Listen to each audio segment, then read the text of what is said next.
Olá, meus irmãos, tudo bem? Que a paz do Senhor esteja com todos vocês. É um prazer estar aqui novamente e eu tenho certeza que o Senhor vai falar ao teu coração nessa noite. Portanto, preste atenção, não desvie a sua atenção, porque eu tenho certeza que grandes ensinamentos o Senhor vai levar para você nessa noite.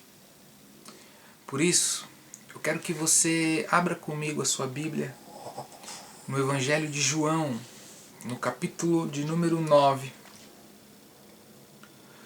Nós vamos ler até o verso de número 7. João, capítulo 9, do versículo 1 ao versículo 7, diz assim: a cura de um cego de nascença. E passando Jesus, viu um homem cego de nascença. E os seus discípulos lhe perguntaram, dizendo: Rabi, quem pecou, este ou seus pais, para que nascesse cego? E Jesus respondeu: nem ele pecou, nem os seus pais, mas foi assim para que se manifestem nele as obras de Deus. Convém que eu faça as obras daquele que me enviou enquanto é dia. A noite vem, quando ninguém pode trabalhar. Enquanto eu estou no mundo, eu sou a luz do mundo. E tendo dito isto, cuspiu em terra, e com a saliva fez lodo, fez barro, e untou, betumou os olhos do cego. E disse-lhe: vai, lava-te no tanque de Siloé, que significa o enviado. Foi, pois, e lavou-se, e voltou vendo. Só até aqui. Todo tipo de deficiência, seja ela mental, física, de qualquer espécie, auditiva, visual, determina as diferenças com que essa pessoa terá que lidar com todo mundo ao seu redor. Essas limitações físicas vai exigir dessas pessoas um esforço extra para que ele consiga interagir com as pessoas. No entanto, o texto nos fala a respeito de um homem que nasceu cego. E se tratando da cegueira, existe um agravante, porque a cegueira tira desse homem a possibilidade de enxergar um mundo repleto de encantos. A cegueira tira do homem a possibilidade de se encantar com as múltiplas cores. É fazer com que aquele homem jamais consiga contemplar o espetáculo que o sol faz 2 vezes por dia. É não poder perceber as diversas tonalidades da cor verde contida numa floresta, a beleza de uma flor, a graciosidade de um arco-íris. É passar uma vida inteira sem poder contemplar a beleza de um mar, as suas ondas em constante movimentos. Nascer cego fez com que aquele homem passasse pela vida sem ficar estupefato diante da beleza de uma lua cheia, diante da lindeza de um céu estrelado. Ser cego de nascença é passar por essa vida sem poder olhar os olhos do pai, o sorriso de uma mãe, o jeito de andar dos irmãos. Ser cego de nascença é perder um mundo cheio de cores. A vida de um cego é de completa escuridão. Absoluta escuridão. Nos dias de hoje, com o avanço da tecnologia, existem maneiras de se comunicar. Inclusive, existe até mesmo a possibilidade dessas pessoas exercerem atividades remuneradas. Existem facilidades para que essa pessoa consiga ler, se locomover pela cidade, apesar, obviamente, de toda dificuldade que existe. Porém, nos tempos de Jesus, a situação era completamente diferente. No tempo de Jesus, quando uma pessoa nascia cega, acreditava-se que aquela situação possivelmente era oriunda de um pecado cometido pelos seus pais. Inclusive, talvez por ela mesma, visto que alguns segmentos do judaísmo acreditam piamente que existe a possibilidade de se cometer pecado estando ainda no útero da sua mãe. Portanto, as perguntas eram diversas. Mas diz o texto que Jesus olhou para aquele homem. Jerusalém era uma cidade bastante movimentada para os padrões daquela época. Era uma cidade bastante movimentada em dias de festas. Alguns estudiosos, como Flávio Joséfos, por exemplo, alegam que cerca de 1 milhão de pessoas transitavam pelas ruas de Jerusalém em períodos de festa.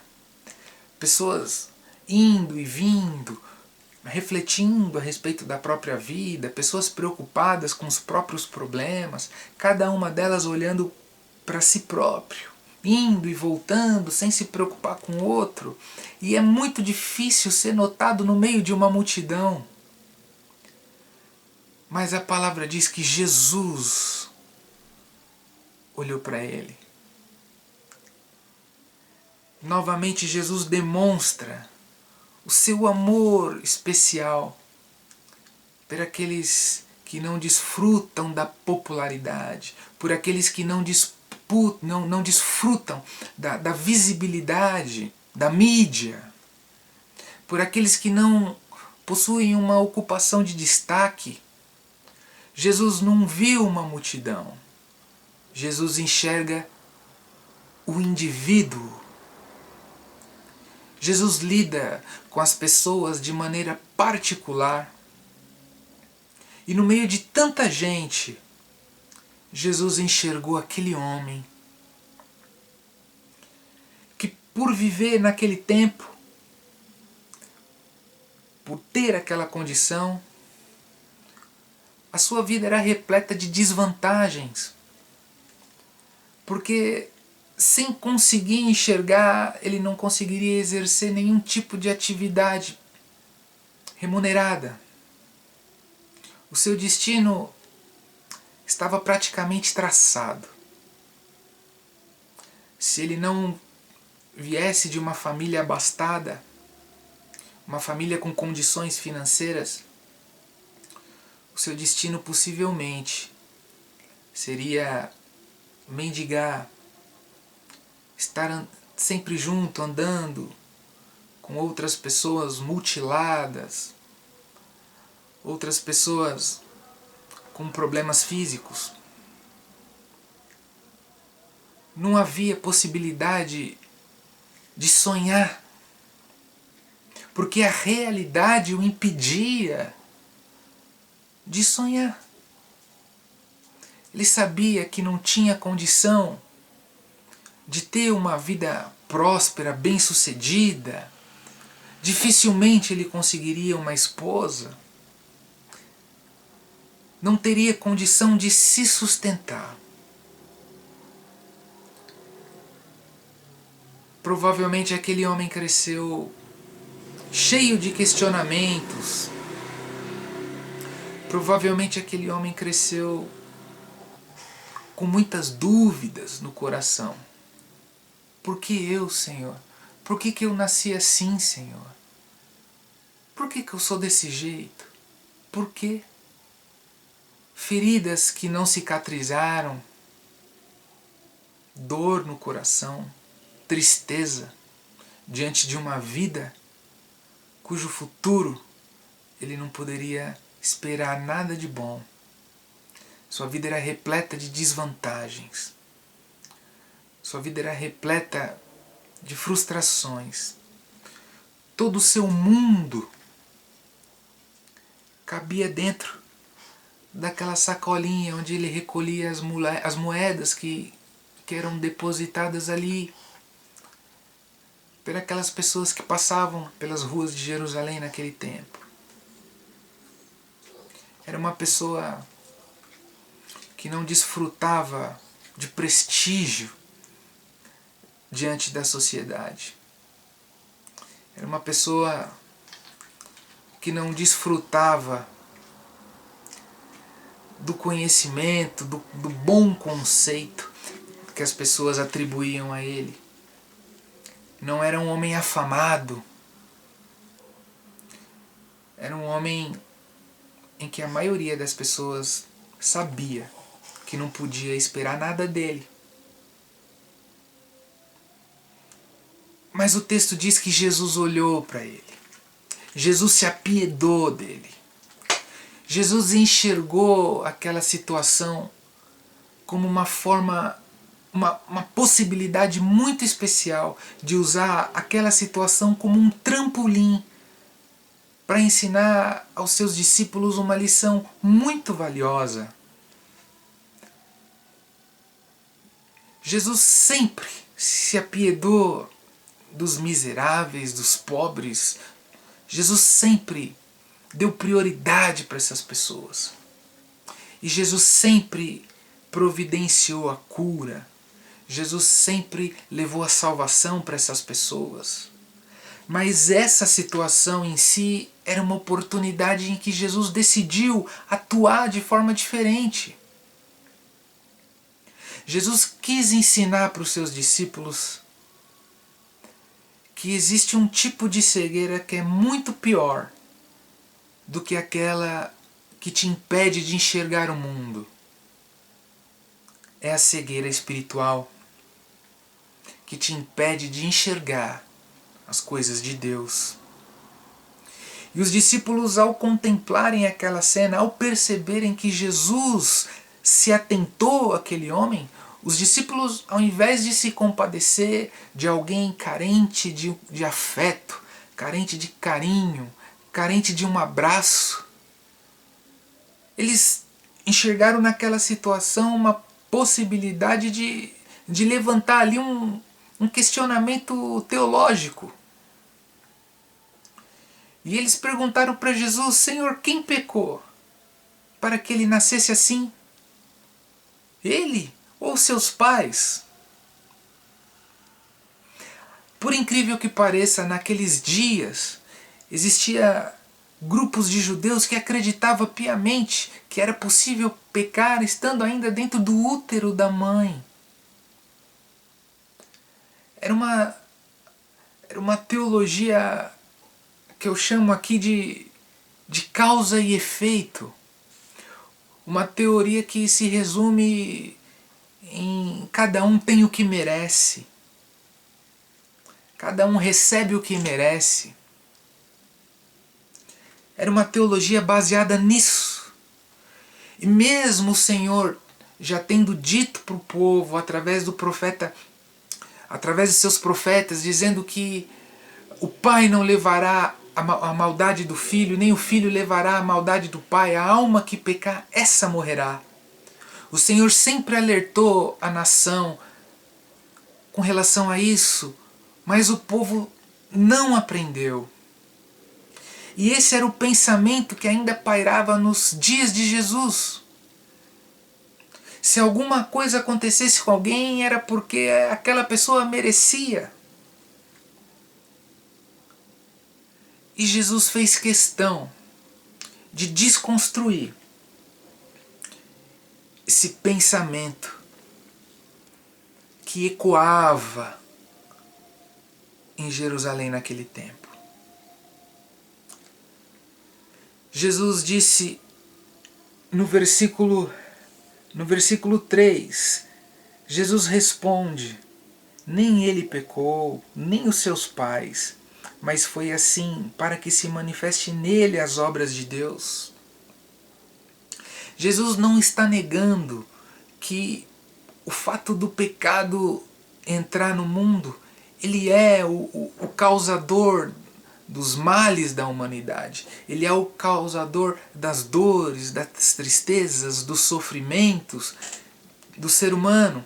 Jesus não está negando essa realidade. Jesus só está explicando para os seus discípulos que nesse caso, especificamente, o pecado não é o que causou isso. Não é o fator primário, não é o fator primordial que fez com que esse homem nascesse cego.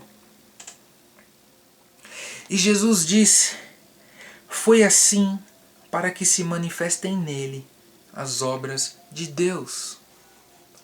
Jesus está dizendo, em outras palavras, para os seus discípulos que Deus, segundo a sua soberania, segundo a sua inteligência, segundo a sua onipotência, ele define o modo com que as pessoas serão. E Jesus está dizendo para eles que existe um propósito em todas as coisas, por mais difícil que pareça acreditar nisso. Jesus está dizendo que Deus, pela sua soberania, tem poder e capacidade de transformar a história de qualquer pessoa. Não importa se ela é uma cadeirante, não importa se ele precisa andar de muletas, não importa se ele não ouve, não importa se ele não enxerga, não importa se ele foi acometido de qualquer síndrome que exista. Jesus está dizendo, é assim para que se manifeste nele as obras de Deus. É claro que há questionamentos, há dúvidas. É difícil compreender que de fato existe um propósito numa situação onde uma pessoa talvez seja completamente dependente dos pais. Quantos pais têm medo de partir desse mundo, sabendo que os seus filhos necessitam de cuidados especiais, necessita de uma atenção especial, de uma dedicação, de um amor exacerbado que talvez ele acredite que ninguém mais tenha, a não ser os próprios pais. É difícil enxergar um propósito numa situação dessa. Mas o Senhor disse que é assim, para que se manifeste nele as obras de Deus. Ainda que você não enxerga uma razão, ainda que você não enxerga uma possibilidade, ainda que você não enxergue luz no final desse túnel, o Senhor Jesus diz que é assim, para que se manifeste neles a obra de Deus. E Jesus explica isso para os seus discípulos. Foi assim para que se manifeste nele as obras de Deus. Convém que eu faça as obras daquele que me enviou enquanto é dia. A noite vem quando ninguém pode trabalhar. Jesus tinha plena convicção da celeridade do seu ministério, da urgência do seu ministério. O Senhor Jesus sabia que não havia tempo a perder. O Senhor Jesus sabia que ele precisava agir rápido. Porque enquanto ele estava no mundo, ele era a luz do mundo. Jesus sabia que ele, sendo a luz do mundo, ele tinha que estar nos ambientes onde a luz se faz mais necessária, que são as trevas, no meio das escuridões abissais. Jesus tinha que dissipar as trevas. E Jesus sabia da necessidade de ser rápido enquanto a isso. Jesus sabia da necessidade de urgência nessa empreitada. E Jesus enxerga em cada oportunidade a possibilidade de demonstrar o amor de Deus. E a história segue. No verso 6 diz: e tendo dito isso, depois de ter explicado tudo isso para os seus discípulos, ele cuspiu na terra e fez com a sua própria saliva lodo. Ele fez barro e untou, betumou os olhos daquele homem. Aquele homem, de forma passiva, aceitou aquilo que Jesus fez. Aquele homem creu. Sem conhecer Jesus, ele creu. Sem conhecer Jesus, ele creu. Ele não participou de nenhum evento ao lado de Jesus.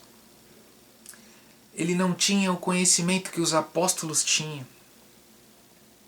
Ele não tinha o grau de amizade que os apóstolos tinham com Jesus. Mas ele acreditou. E o texto diz que Jesus que olhou para ele inicialmente, o que demonstra uma atitude unilateral da parte de Jesus para com o sofredor. Jesus enxerga o sofrimento e Jesus se apresenta. E Jesus repete de uma forma simbólica e bastante resumida. Jesus repete a mesma ação que ocorreu em Gênesis, quando o homem foi criado do pó da terra. Jesus refaz essa mesma ação que Deus fez em Gênesis. Jesus refaz sobre a vida desse homem. Jesus faz lodo, Jesus faz barro e restaura justamente aquilo que estava danificado. Jesus restaura justamente aquilo que surgiu fora do padrão original do Criador.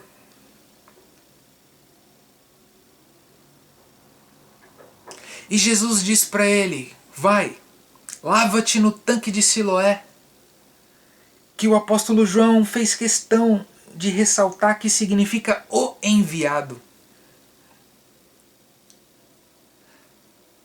Novamente, parece uma atitude inadequada da parte do Senhor pedir para que um cego se dirija até um determinado lugar. Mas repara que esse homem obedeceu, o que evidencia uma relação muito estreita entre a fé e a obediência. Embora tudo aquilo ali, humanamente falando, seja um absurdo, passar lodo com a própria saliva nos olhos de alguém e ainda pedir para essa pessoa sair e se lavar num tanque. Aquele homem não questionou. Aquele homem não duvidou. Aquele homem tinha no coração a certeza de que Deus ainda age no meio dos homens. Ainda que a vez dele não tenha chegado, ele sabia que o Deus de toda a terra tem todo o poder para fazer qualquer tipo de milagre. Ainda que Ele não tenha realizado aquilo que eu preciso, ainda que Ele não tenha entrado com providência na minha necessidade, Ele sabia que Deus tinha todo o poder para realizar tudo aquilo que era necessário na vida dele. E ele foi. E a Bíblia diz no verso 7, foi, pois, lavou-se e voltou vendo. Ele voltou vendo. Instantaneamente o mundo daquele homem se abriu. Instantaneamente o mundo daquele homem ganhou novas dimensões. O mundo para aquele homem não era mais a distância entre o lugar onde ele ficava mendigando a sua casa. O mundo aumentou. Agora os sons ganharam forma, os barulhos tiveram origens. Agora ele podia ver o que fazia os barulhos. Agora ele podia enxergar as pessoas. Agora ele podia contemplar a beleza do ser humano. Agora ele podia apreciar tudo aquilo que o Senhor fez, demonstrando a sua glória, demonstrando a sua bondade através da sua criação. Aquele homem tinha diante de si um mundo maravilhoso. E ele contemplou tudo. Os sons ganharam imagens. E a vida daquele homem foi completamente mudada. A vida daquele homem foi completamente mudada diante da palavra do Senhor. Diante da ordem do Senhor. Mas principalmente diante da obediência à voz do Senhor. E de repente, aquele homem, diz o texto que ele teve que ir a Siloé, que o apóstolo João faz questão de ressaltar que significa o enviado. Veja, perceba, irmãos, o ato simbólico disso. Ele teve que se dirigir até o enviado. É necessário ir até o enviado. É necessário se achegar ao enviado. E Jesus Cristo é o enviado de Deus. Ele é o Verbo que se fez carne e habitou entre nós. Jesus é o Cordeiro de Deus que tira o pecado do mundo. Todo aquele que se dirige até Ele, todo aquele que se dirige até o enviado, recebe a luz na sua vida, recebe a salvação. E se estiver de acordo com os propósitos de Deus, recebe também a cura. Mas é necessário ir até o enviado para receber a restauração. Para receber a restauração de acordo com o formato original do Criador, é necessário ir até o enviado. É necessário se dirigir até o enviado. É necessário obedecer à voz de Jesus. E o texto segue. E aquele homem que era ignorado, que era desprezado, aquele homem que era tido como alguém insignificante, um azarado, para alguns um amaldiçoado, aquele homem que era tratado com desdém por parte de grande parte das pessoas, de repente vira notícia. Acompanha comigo, no verso 8.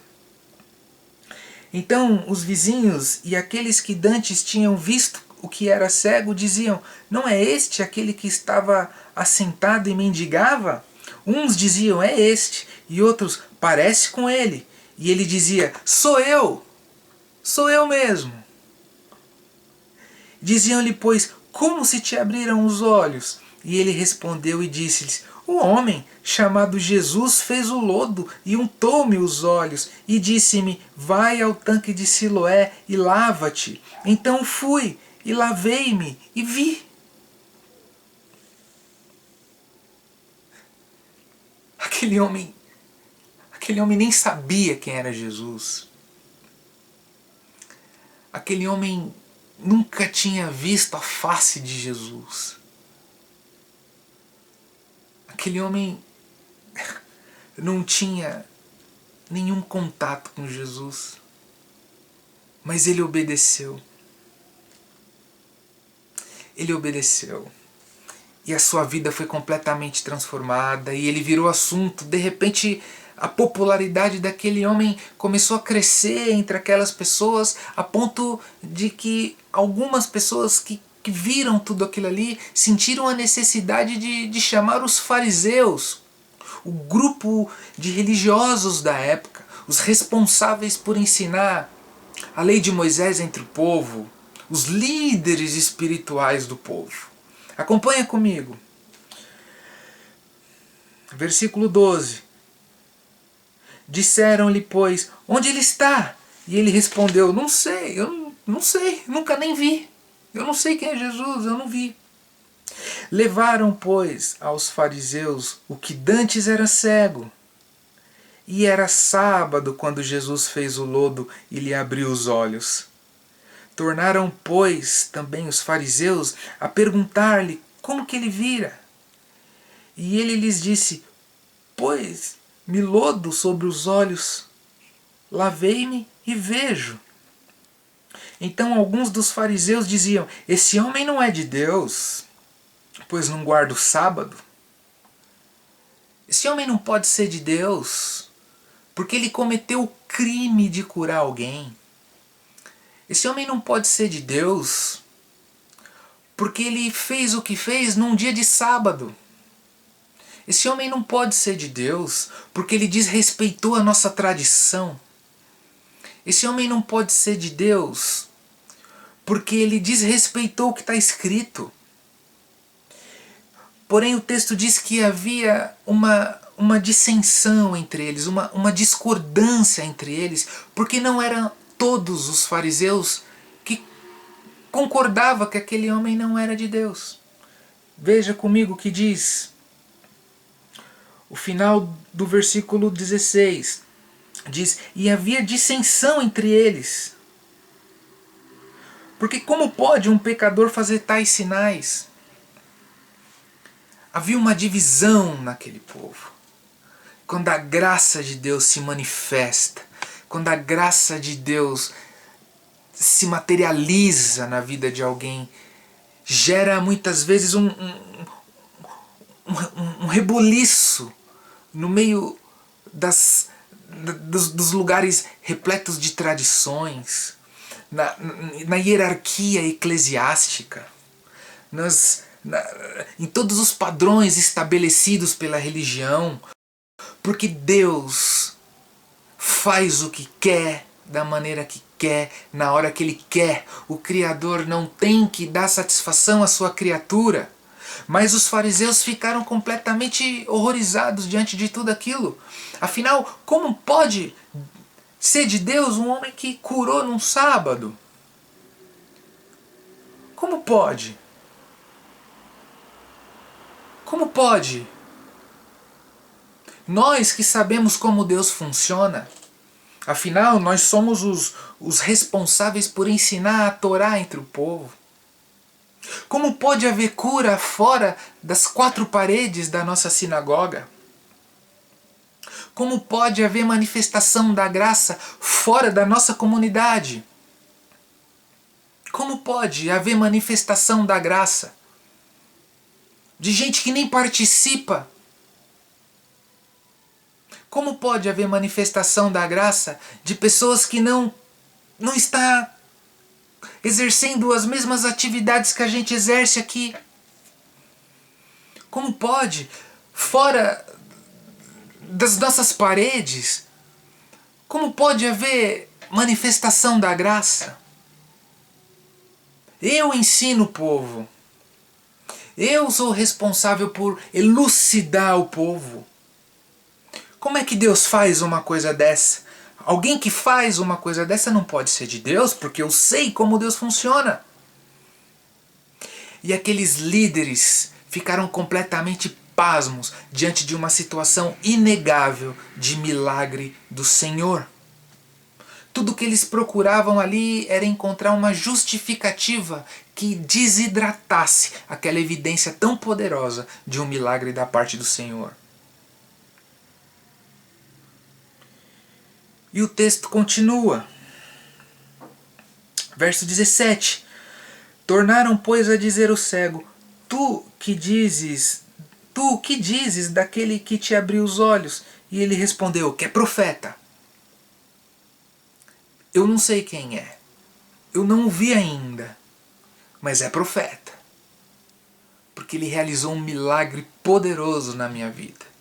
Ele não restituiu apenas os meus olhos. Ele restituiu a significância da minha existência. Ele restituiu o meu desejo pela vida. Ele restituiu a minha essência. Junto com os meus olhos, ele restituiu o meu ânimo para lutar pela vida, para que eu tenha um futuro melhor, para que eu tenha esperança queimando como uma chama dentro do meu coração. E o texto prossegue. Verso 18. Os judeus, porém, não creram que ele tivesse sido cego e que agora visse. Enquanto não chamaram os pais que agora via. Os judeus não se contentaram com as próprias palavras, com o testemunho daquele homem.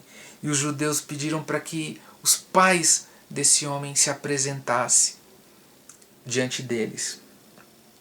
E perguntaram-lhes, dizendo: Esse é o vosso filho, que vós dizeis ter nascido cego? Como, pois, vê agora? Seus pais responderam e disseram-lhes: Sabemos que é o nosso filho e que nasceu cego. Mas como vê agora, não sabemos. Ou quem foi que lhe abriu os olhos, nós não sabemos. E ele tem idade, perguntai-lhe a ele mesmo, e ele falará por si só. Seus pais disseram isso porque temiam os judeus, porquanto já os judeus tinham resolvido que, se alguém confessasse ser ele o Cristo, fosse expulso da sinagoga. Enquanto aquele homem era cego, ele não representava problema para ninguém. Mas no momento que ele passou a enxergar, ele começou a representar um problema. Certos ambientes se alimenta da cegueira. Enquanto se está cego, você é útil. Mas quando os seus olhos começam a se abrir, existe uma movimentação que incomoda. Foi o que aconteceu com esse homem. E o verso 23 diz: Por isso é que os seus pais disseram: Tem idade, perguntai-lhe a ele mesmo. Chamaram, pois, pela segunda vez o homem que tinha sido cego e disseram-lhe: Dá glória a Deus. Nós sabemos que esse homem é pecador. Dá glória a Deus, admita. É isso que significa. Essa expressão que era usada naquele tempo. Dá glória a Deus era a mesma coisa que dizer admita, confesse que aquele homem é pecador. Verso 25. Respondeu, pois, e disse: Se é pecador eu não sei.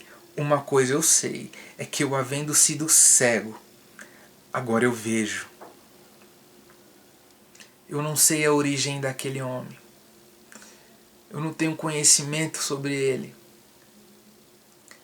Mas uma coisa eu sei. Aquilo que aconteceu na minha vida é um fato.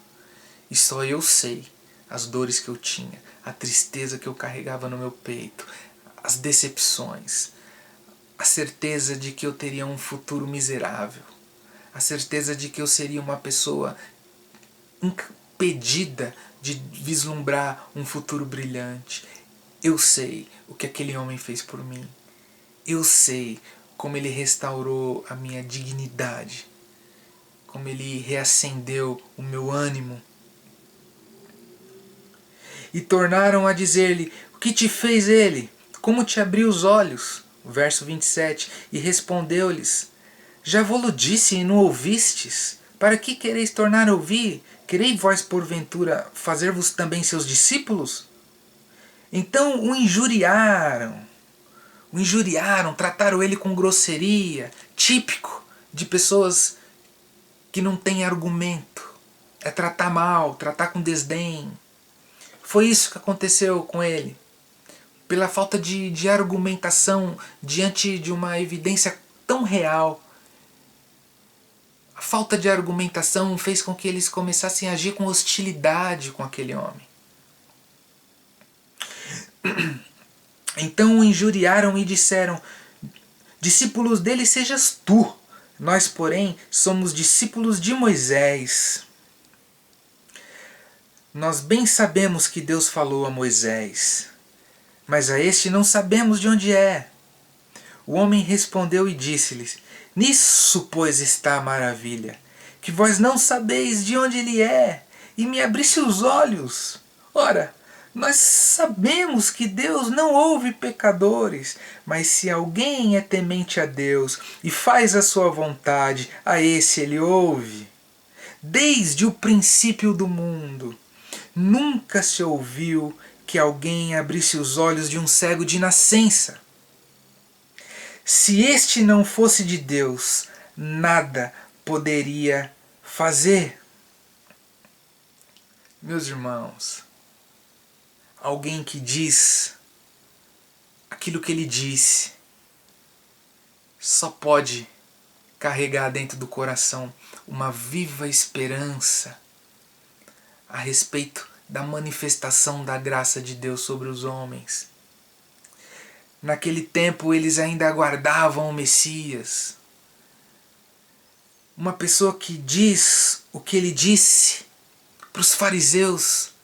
Ele podia não conhecer absolutamente nada de Jesus, mas ele tinha uma esperança dentro do coração de que o Messias, mais cedo ou mais tarde, se manifestaria, revelando a glória de Deus entre os homens, manifestando o amor de Deus entre os homens, manifestando a graça de Deus entre os homens. Um homem que diz o que ele disse tem a fé vazando pelos poros. E a sua convicção de fé foi suficiente para calar os fariseus. Versículo 34. E responderam eles e disseram-lhe: tu és nascido todo em pecado e nos ensina a nós? E expulsaram-no. Expulsaram da sinagoga. E Jesus ouviu que o tinha expulsado, e encontrando-o, disse-lhe: crês tu no Filho de Deus? E ele respondeu e disse: quem é ele, Senhor, para que eu nele creia? E Jesus lhe disse: tu já as tens visto, é aquele que fala contigo. Crês tu no Filho de Deus? Crês tu verdadeiramente no Filho de Deus? E ele, com toda a simplicidade do seu coração, ele responde: quem é ele, Senhor, para que eu nele creia?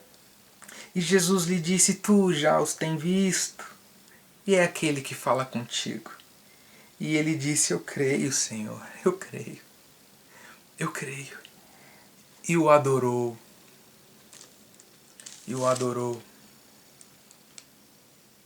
Aquele homem, ele foi expulso da sinagoga. Mas estava agora cheio de luz. da luz dada por Jesus sobre a vida dele. Nem os pais se dispuseram a defender aquele homem para que não se comprometesse com os judeus, para que não tivesse problema com os líderes judaicos. Mais uma vez aquele homem ficou sozinho. Ele foi expulso da sinagoga. Mas Jesus, vendo que ele havia sido expulso, Jesus mais uma vez se dirige para ele. Mais uma vez Jesus se dirige até ele. Mais uma vez Jesus demonstra a unilateralidade do agir de Deus. É Deus que se dirige ao homem. É Deus que se dirige ao pecador. É Deus que se manifesta. É Deus que se faz conhecer aos cegos. É Deus que se dirige ao homem. Ainda quando o homem demonstra sinais de arrependimento e se dirige a Deus, o próprio sinal de arrependimento já é uma evidência de que o próprio Deus já agiu no coração dele antes que ele manifestasse o arrependimento. É Deus que se dirige ao homem. E o verso 39 diz: E disse-lhe Jesus: Eu vim a este mundo para juízo, a fim de que os que não veem vejam, e os que veem sejam cegos. Aqueles dos fariseus que estavam com ele ouvindo isso disseram-lhe: Também, por acaso, nós somos cegos? Porque pelo que você está falando, nós somos cegos? E Jesus disse-lhes: Se fosseis cegos, vocês não teriam pecado. Mas como agora dizeis, vemos, por isso o vosso pecado permanece. A afirmação prepotente de algumas pessoas que afirmam veementemente que enxergam pode representar exatamente o contrário. Aqueles judeus, aqueles fariseus, eles estavam completamente enlameados, inseridos no legalismo da sua religião. Eles estavam completamente submersos nas leis da sua religião. Só que eles eram incapazes de perceber que eles estavam seguindo cegamente uma teologia morta, sem vida. Eles estavam meramente seguindo a letra e eram incapazes de enxergar o espírito de vida que havia por trás de cada uma daquelas leis que o próprio Senhor estabeleceu. A letra mata. Todo conhecimento descolado da misericórdia é maligno. Ainda que o nome de Deus esteja nos lábios dele, não significa absolutamente nada. A misericórdia é a evidência de que eu compreendi a importância que o outro tem, não somente para Deus, mas como para a minha vida também. Aqueles fariseus desenvolviam uma espiritualidade completamente engessada, cheio de regras. Isso pode, isso não pode, isso pode, isso não pode. Sem perceber que pouco a pouco isso tira a sua naturalidade, a sua espontaneidade. Você se transforma um robô de uma religião, alguém que não pensa, alguém que não reflete. Aqueles fariseus eram extremamente religiosos, mas não conseguia compreender o amor através das palavras da lei. Pouco importa o que você conhece sobre Deus. Pouco importa o que você conhece sobre Jesus, se aquilo que você sabe não ser revertido em amor pelo próximo, em compaixão pelos pecadores, em carinho pelos oprimidos. Pouco importa os anos de crente que você tem, se você não consegue de fato amar alguém, se você não consegue de fato sentir a dor daquele que padece, se você não consegue se sensibilizar diante da dor do outro. Esses fariseus prefeririam que aquele homem continuasse cego do que ver ele curado. A cura dele gerou perturbação entre eles. A cura daquele homem desestabilizou aquela estrutura eclesiástica formal estabelecida por tantos séculos. Quando a graça se manifesta, ela confunde principalmente os extremistas religiosos. Quando a graça de Deus se manifesta, essas pessoas são incapazes de perceber. Afinal, como pode um milagre acontecer longe da onde eu congrego? Como um milagre pode acontecer fora da nossa sinagoga? Jesus não exigiu daquele homem nem que ele o seguisse. Jesus não exigiu absolutamente nada daquele homem. Jesus demonstrou de graça o seu amor. Portanto, meus irmãos, nessa passagem, o Senhor Jesus deixa muito claro que existe uma cegueira muito mais pavorosa do que aquela que te impede de ver as coisas desse mundo.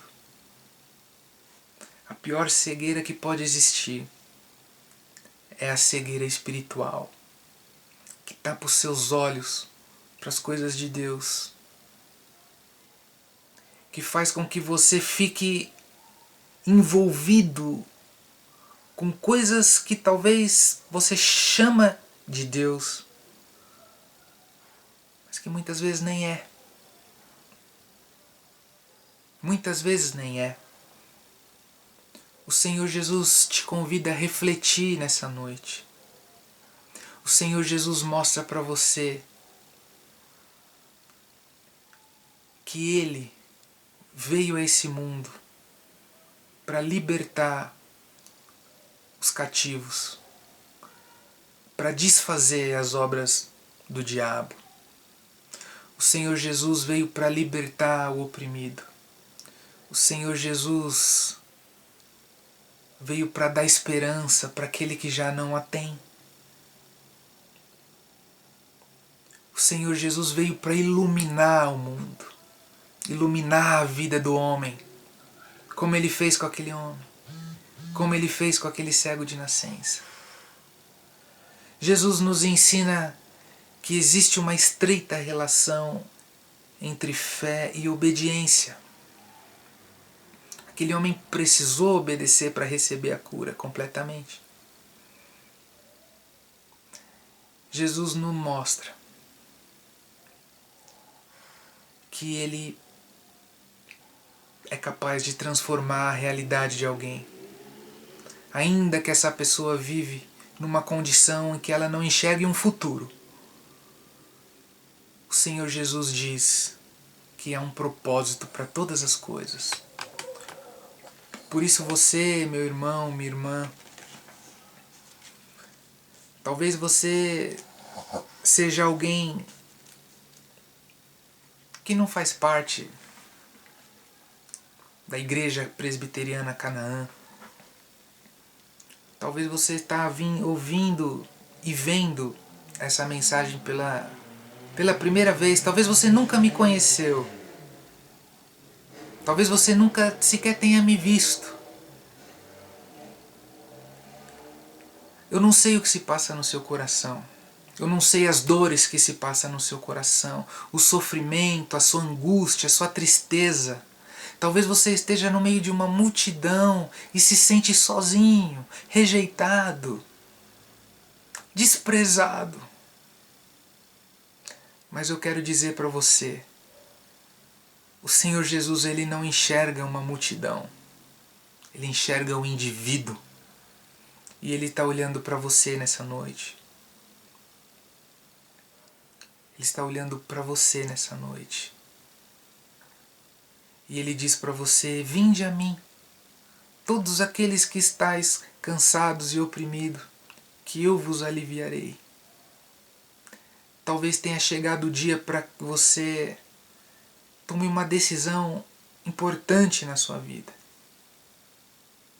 Com toda a sua sabedoria, com todas as suas tentativas de ter uma vida boa, te levar até onde você está,